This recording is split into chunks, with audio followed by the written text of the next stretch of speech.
My name is Adriana Blackwood, and I never imagined I'd be telling a story that challenges everything most people believe about our world and its future. At 52, I was living what seemed like a typical life in suburban Minnesota. I worked as a high school counselor, raised 2 teenagers with my husband, Mark, and balanced the occasional church visit with a spiritual, but not overly devout, outlook on life. Everything changed, though, after I faced death and uncovered the truth about what lies ahead for humanity. Before we go any further, let me know in the comments where you're listening from. And if you love Jesus as much as we do, be sure to subscribe to this channel, hit the like button, and turn on notifications so you never miss inspiring content like this. That day started like any other. The crisp morning air carried the sweet scent of spring blooms and freshly mowed grass. I remember thinking how beautiful the weather was as I stepped out of my office at Riverside High School. Earlier, I had wrapped up a particularly meaningful counseling session with a struggling student, and I felt a sense of accomplishment and peace. If I'd known what was coming, I might have lingered a little longer in that moment of calm. The accident came out of nowhere, a sudden and surreal turn of events. Just 3 blocks from home, I reached the intersection of Maple and 5th. The traffic light turned green, and as I drove forward, my mind wandered to the chicken I needed to defrost for dinner. Then, everything shifted. A delivery truck, its driver distracted by a phone call, sped through a red light. I'll never forget the screech of tires, the glint of metal, and the surreal sense of time slowing down. I saw the truck barreling toward my car, its grille inches from the driver's side door, and one clear thought crossed my mind. This is going to hurt. The crash was catastrophic. The deafening sound of crumpling metal and shattering glass filled my ears, and then, suddenly, there was silence. Absolute, unearthly silence. What happened after the collision redefined everything I thought I knew about life, reality, and the forces shaping our world. I found myself hovering above the crash, observing the scene below with an eerie sense of detachment. It felt like watching a movie where I was both the viewer and the star. I could see my body, limp against the steering wheel, blood trickling from a cut on my forehead. First responders rushed to the scene, their movements swift and precise as they worked to free me from the mangled wreckage. Their faces were a mix of determination and urgency, but to me, it was like watching from a realm beyond comprehension. This moment marked the beginning of a journey that would reveal profound truths about the universe and a looming battle destined to change our world forever. "No pulse," one of the paramedics called out, instantly beginning chest compressions. I watched in surreal detachment as they carefully laid my body on the asphalt. The afternoon sun cast long, dramatic shadows over the chaotic scene, where a growing crowd of bystanders had gathered. Their faces reflected a mix of shock, fear, and grim fascination. Among them, I recognized Mrs. Henderson from the grocery store. Her hand was pressed tightly against her mouth, her expression frozen in disbelief. The paramedics worked with relentless determination, their every move practiced and precise. Clear. The defibrillator delivered a jolt, causing my body to jerk upward briefly, but my heart refused to beat. Time lost all meaning as I hovered there, watching their efforts take on an air of urgency and desperation. And then, everything shifted. The crash site began to fade, as though I were watching a TV signal slowly breaking up. I felt myself being drawn toward a light unlike anything I'd ever encountered. It came from everywhere and nowhere all at once, bathing everything in its radiance. It wasn't harsh or blinding, but alive, pulsing with a love and intelligence so pure that it transcended words. It wrapped around me, dissolving every fear and worry until I was left with nothing but peace. As I moved toward this light, I became aware of something else, a presence. It wasn't just near me, it filled everything, Before me stood Jesus Christ. He was nothing like the depictions I had grown up seeing in churches. His essence was indescribable, blending physical form with something far greater, something eternal. His love radiated so powerfully that it brought tears to my eyes. His gaze held the weight of infinity, yet when he looked at me, I felt fully seen, completely understood, and cherished beyond anything I could have imagined. "Adriana," he said, his voice reverberating through my very soul. "What you are about to see must be shared with others. The time is shorter than many realize, and my people need to be prepared for what is coming." He reached out, taking my hand, and led me toward what felt like a veil of luminous energy. Stepping through it was like passing through a living waterfall, each droplet infused with warmth, light, and vitality. I felt alive in a way I never had before, my very essence humming with a deep connection to this new reality. On the other side, I found myself standing in a vast amphitheater of light. It was boundless and awe-inspiring, with no clear beginning or end. Around us, scenes from the present and future unfolded in vivid, living images, like holograms alive with movement and emotion. "Watch closely," Jesus said, his tone blending authority with a deep compassion. "I will show you the great deception that is coming, how it begins, how it spreads, and how it will try to capture even those most devoted to me." The first vision unfolded with an intensity that left me breathless. Before us, the world descended into chaos. Catastrophic events rippled across the globe, earthquakes that reduced entire cities to rubble, floods swallowing coastlines and displacing millions, and storms of unprecedented ferocity tearing through entire regions. But as overwhelming as these disasters were, Jesus made it clear they were merely the beginning. "These events," he explained, his tone both firm and sorrowful, "will set the stage for the deceiver's arrival. In their desperation, people will seek a savior, someone who promises to restore order and stability in the midst of the chaos." The vision shifted, showing a world reeling from economic devastation.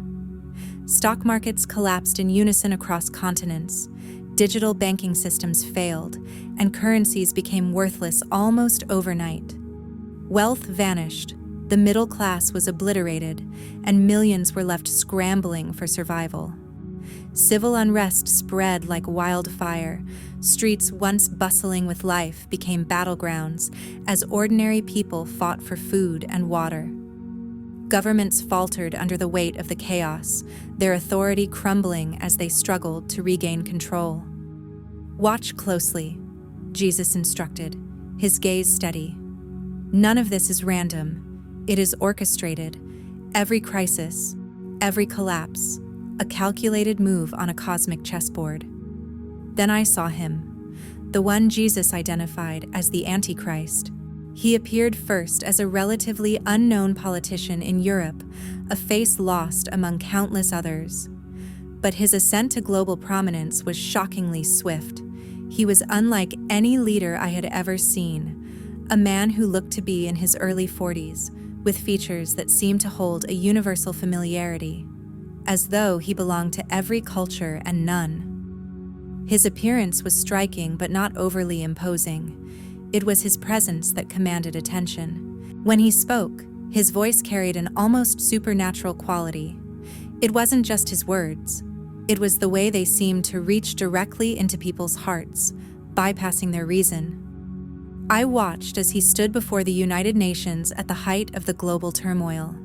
His message was flawlessly crafted, weaving themes of unity, peace, and human potential in a way that resonated with every listener, regardless of their background or beliefs. "Listen carefully," Jesus said, his voice filled with urgency. "He speaks impartial truths, blending them with subtle lies that pull people away from me. His words will seduce the world, but they lead only to destruction." As I watched, it became clear why so many would follow him. He offered hope in a world desperate for answers, solutions in a time when none seemed possible. But behind the facade of compassion and wisdom, a dark and malevolent force loomed, a force intent on deceiving even the faithful. As the man spoke, his words seemed to weave a universal tapestry of spirituality, one that appeared inclusive but subtly eroded the foundations of every major faith. He quoted sacred texts, the Bible, the Quran, the Bhagavad Gita, and others, but with slight reinterpretations that twisted their meaning just enough to sow doubt and confusion. He spoke of Christ, not as the Savior, but as one of many enlightened figures. He mentioned God, but not as a personal, loving creator.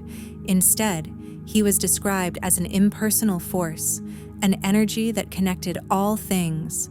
The vision shifted, showing the leader unveiling his ambitious program, the Global Harmony Initiative. It began innocently enough, addressing pressing global issues with groundbreaking solutions. He introduced technologies that could purify water instantly, produce abundant food in the harshest climates, and generate energy in ways that seemed to defy the laws of physics. These technological marvels captivated the world. These so-called miracles, Jesus explained, are among his greatest tools of deception. People will believe he holds answers to problems they thought unsolvable, yet they do not see the trap being set. Next, I saw the launch of a revolutionary economic system, touted as the cure for global poverty and inequality. At its core was a digital currency, designed to replace collapsing monetary systems worldwide. It promised fairness, transparency, and the elimination of corruption. At first glance, the system seemed flawless, but as Jesus guided me to look deeper, I saw its true purpose: control. Every transaction, every purchase, every financial decision was meticulously tracked. This new economy tied individuals' access to resources to their social credit scores, which measured not just their financial activity, but their behavior, relationships, and even their thoughts as expressed on social media. "See how cleverly the net tightens," Jesus said, pointing to how the system evolved. It began with conveniences that people embraced eagerly: digital IDs, cashless payments, biometric security. These innovations promised seamless medical access, effortless travel, and enhanced safety. People welcomed them, praising the leader for his brilliance. But then came the shift. I saw the leader introduce social harmony protocols. Critics of the system discovered that their access to essential services was suddenly restricted. Those who questioned official narratives found their social credit scores plummeting, limiting their ability to travel, work, or even buy food. "Notice," Jesus said, his voice steady and sorrowful, "he does not need force to control them. The system enforces itself.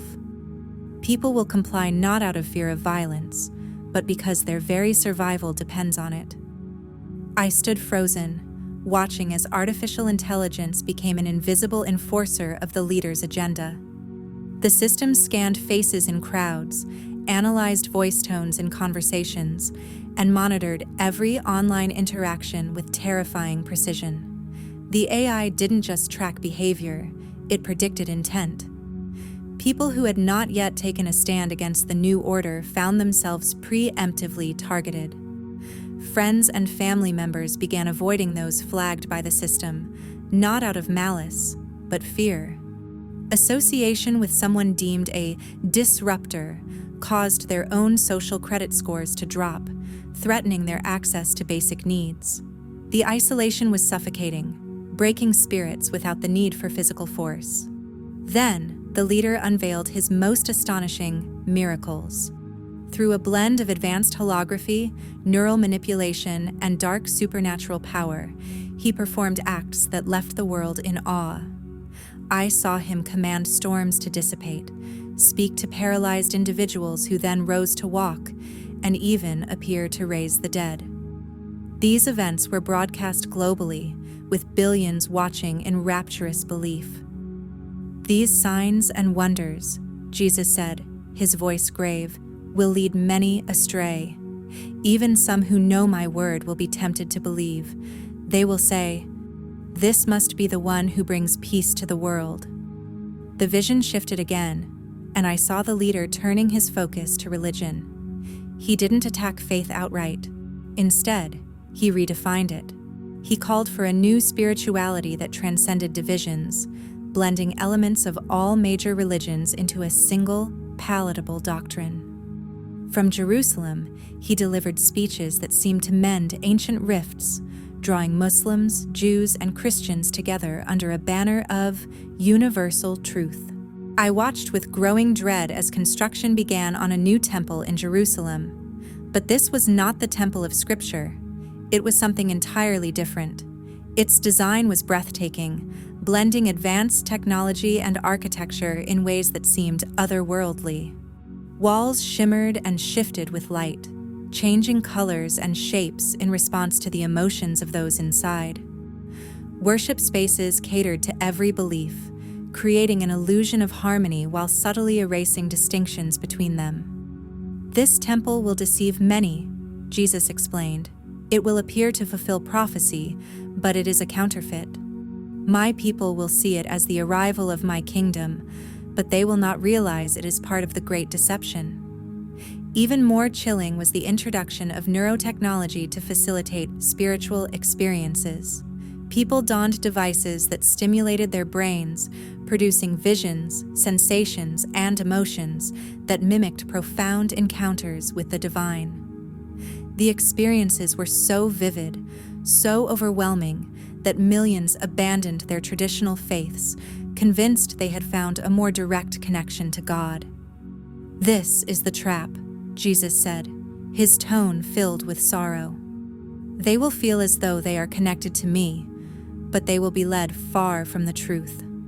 The enemy will use their desire for spiritual intimacy against them." As the vision continued, I felt a deep sadness watching humanity fall under the sway of this leader, drawn by promises of peace, unity, and enlightenment. But beneath the surface, chains of control and deception tightened, binding people to a system designed to separate them from the true God. The vision shifted to show me how resistance to his rule would be handled. It was subtle at first. Those who refused to embrace the new system found themselves increasingly isolated. They couldn't buy food in stores, hold jobs, or access medical care. Their children were barred from schools. But it wasn't presented as persecution. It was all done in the name of public health and safety. "The mark he will require," Jesus explained, "will seem logical and beneficial. It will be presented as a way to ensure security, health, and prosperity. Many will not recognize it for what it truly is, a pledge of allegiance to his system that separates them from me." I saw how this mark would be implemented, a sophisticated blend of digital identity and biotechnology. It wasn't a crude physical mark, but rather a complex system that integrated with human biology. Those who accepted it gained access to enhanced abilities, improved health, heightened sensory experiences, and direct neural interface with the global digital network. The vision continued as Jesus showed me how the deception would affect families and communities. I watched scenes of heartbreaking division unfold. Parents turned against children, siblings severed ties, and lifelong friendships dissolved. What made it most painful was how those who accepted the system truly believed they were doing the right thing. "Many will betray their own loved ones," Jesus said, his voice filled with sorrow, believing they are helping them by reporting their dangerous beliefs. I witnessed how churches would be transformed. Many abandoned traditional doctrine in favor of the new leader's enlightened interpretation of Scripture. Pastors who embraced this new spirituality saw their congregations grow exponentially, while those who resisted found themselves labeled as extremists and hate groups. The leader's influence reached into every aspect of society. Education was completely reimagined, with children being taught from an early age about the benefits of complete integration with the global system. History was rewritten, not through obvious lies, but through subtle reinterpretations that painted all exclusive truth claims as sources of humanity's problems. Watch how he uses peace as a weapon. Jesus directed my attention to international events. I saw this leader broker seemingly impossible peace deals in conflict zones that had known nothing but war for generations. He resolved the Israeli-Palestinian conflict with a solution that appeared to satisfy both sides. Nuclear weapons were dismantled worldwide under his supervision. Military forces were reorganized into a global peacekeeping organization under his direct control. But then Jesus showed me what was happening beneath the surface. The peace was enforced through complete surveillance and control. Every person's thoughts, words, and actions were monitored and scored. Those who maintained harmful beliefs, such as the exclusive claims of Christianity, were identified as potential threats to global harmony. This is how the persecution will begin, Jesus explained, not with outright violence, but with the quiet elimination of those who hold to the truth. I watched as resistance to the system became nearly impossible. The digital currency couldn't be avoided. All other forms of exchange were eliminated. The surveillance was ubiquitous. Even in private homes, AI systems monitored conversations and behaviors. The social pressure was immense. Those who refused to conform found themselves completely isolated from society. Yet, in the midst of this darkness, Jesus showed me something beautiful. Small communities of true believers who maintained their faith. They found ways to support each other, sharing resources and encouraging one another.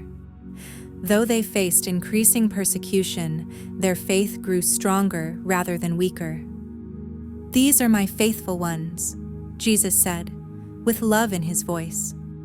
"They recognize the deception because they truly know me. Their strength comes not from themselves, but from my spirit within them." Then Jesus showed me how the leader's true nature would eventually be revealed. After consolidating his power and eliminating all serious opposition, his message of tolerance and unity would give way to demands for absolute worship. Those who had accepted his mark and his system would find themselves trapped, their very minds and bodies bound to his control through the technology they had willingly embraced. "The time to prepare is now," Jesus said urgently. "Once the deception is fully implemented, it will be nearly impossible to resist without complete faith in me." He showed me how people could prepare, not through stockpiling supplies or building bunkers, but through developing an unshakable relationship with him.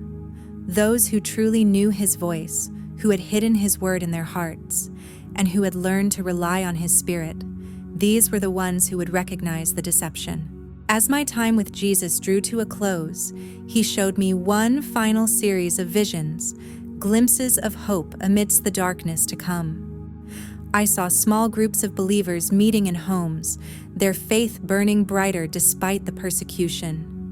They had a peace that defied understanding, even as the world around them descended into carefully orchestrated chaos. "Remember these scenes," Jesus said, his voice filled with both authority and tenderness. "The victory is already won. Though the battle will be fierce, those who stay faithful to me will find strength they never knew they had." Then he turned to me, his eyes penetrating my very soul. "Adriana, you must share what you have seen. Tell them that the deception will be subtle. It will come wrapped in promises of peace, prosperity, and unity. Tell them that technology will be used to mimic miracles, making many believe they are seeing the hand of God when they are seeing only carefully crafted illusions." "How will they believe me?" I asked, overwhelmed by the weight of this responsibility. "Some will not," he replied gently, "but those whose hearts are prepared will recognize the truth in your words. They will understand that what you have seen aligns with what is written in my word. The warning you carry may save many from the great deception to come." Jesus then showed me specific signs to watch for. The rapid advancement of neural interface technology, the push for a unified global digital currency, the development of AI systems that can predict and influence human behavior, and the emergence of enhanced spiritual experiences through technology. These developments are not evil in themselves, he explained, but they will be used to create a system of control that appears beneficial while binding people's very souls to the deceiver. Before I could ask more questions, I felt a shift in the atmosphere. The light began to change, and I knew my time was drawing to a close.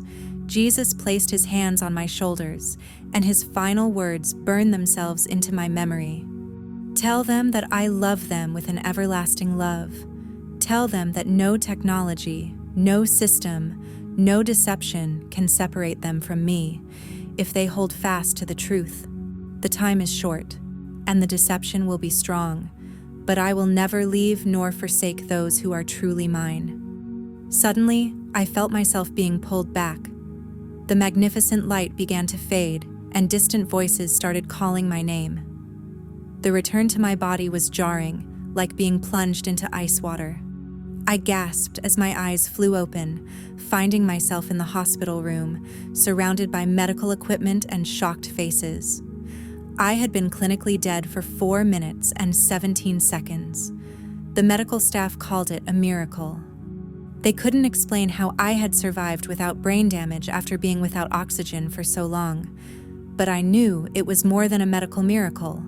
It was a divine appointment, a mission given to me by Jesus himself.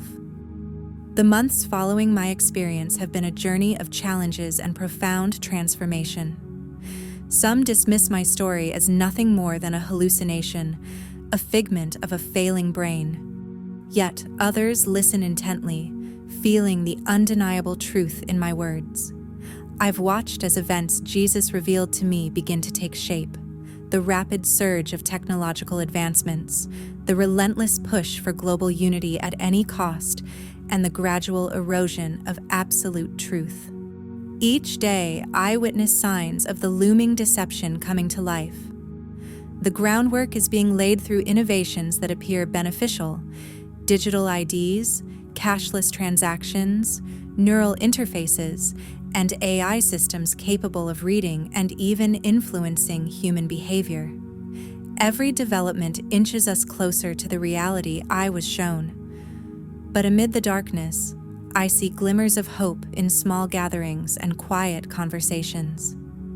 I share my story, and I see the spark of understanding light up in people's eyes. They begin to connect the dots, realizing the urgent need to build their faith not just on knowledge about Jesus, but on a personal relationship with him. This experience has reshaped every aspect of my life. Faith is no longer a casual element, but the very core of my existence. Each day, I thank God for the second chance I've been given, and for the privilege of sharing this vital warning with others. My heartfelt prayer is that those who hear or read these words will take them to heart and draw closer to Jesus while there's still time. To those who doubt my story, I can only offer this: watch and pray. Observe the signs unfolding around you. Jesus showed me that the deception is imminent, but so is his return. That truth is where our ultimate hope and victory lie. There's no time left to sit on the fence. The choice is now clear. Will we anchor our lives in the unshakable truth of Jesus Christ, or will we be swept away by the coming delusion? The answer to this question will determine not just the course of our lives here on earth, but our eternal destiny.